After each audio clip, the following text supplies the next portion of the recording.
Hi అండి, నేను doctor Sahithi Priya, endocrine and breast surgeon, GEMS hospital Srikakulam నుండి.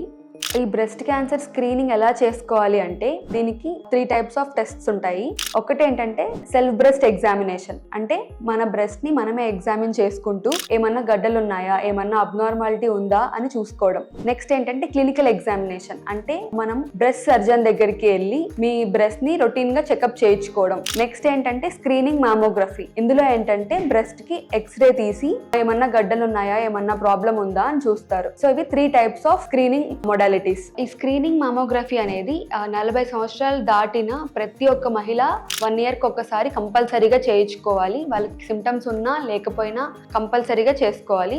అండ్ 30 ఏళ్ళు పైన ఉన్న ప్రతి ఒక్క మహిళ సంవత్సరానికి ఒక్కసారైనా బ్రెస్ట్ సర్జన్ దగ్గరికి వచ్చి క్లినికల్ ఎగ్జామినేషన్ అనేది చేయించుకోవాలి. దాని ద్వారా ఏంటంటే వాళ్ళకి తెలియకపోయినా గడ్డలు ఉన్నట్టు అట్లీస్ట్ మనకి బ్రెస్ట్ సర్జన్ ఐడెంటిఫై చేయొచ్చు, ఏదన్నా అబ్నార్మాలిటీ ఉందా, ఏదన్నా ప్రాబ్లం ఉందా అనే విషయాన్ని. అండ్ 20 ఏళ్ల పైన ఉన్న ప్రతి ఒక్క మహిళ సెల్ఫ్ బ్రెస్ట్ ఎగ్జామినేషన్ అనేది చేసుకోవాలి. అంటే తన బ్రెస్ట్ ని తానే నెలకు ఒకసారి ఎగ్జామిన్ చేసుకుంటూ ఏమన్నా ప్రాబ్లం ఉందా, గడ్డల్లాగా ఏమన్నా ఉందా, ఆ 2 రొమ్ములు ఒకటేలాగా ఉన్నాయా, ఏదైనా డిఫరెన్స్ ఉందా అనేది నెల ఎగ్జామినేషన్ చేసుకొని చూసుకోవాలి. సో ఇలా గనుక మీరు ఫాలో అయినట్లయితే బ్రెస్ట్ క్యాన్సర్ అనేది చాలా ఎర్లీ స్టేజ్ లోనే మనం దీన్ని కనిపెట్టొచ్చు. అండ్ బ్రెస్ట్ కి సంబంధించిన ఏ జబ్బు అయినా కూడా మీకు చాలా ఎర్లీ స్టేజ్ లోనే తెలిసిపోతుంది. మీ బ్రెస్ట్ హెల్త్ ని కేర్ తీసుకుంటారని అనుకుంటున్నాను. Thank you.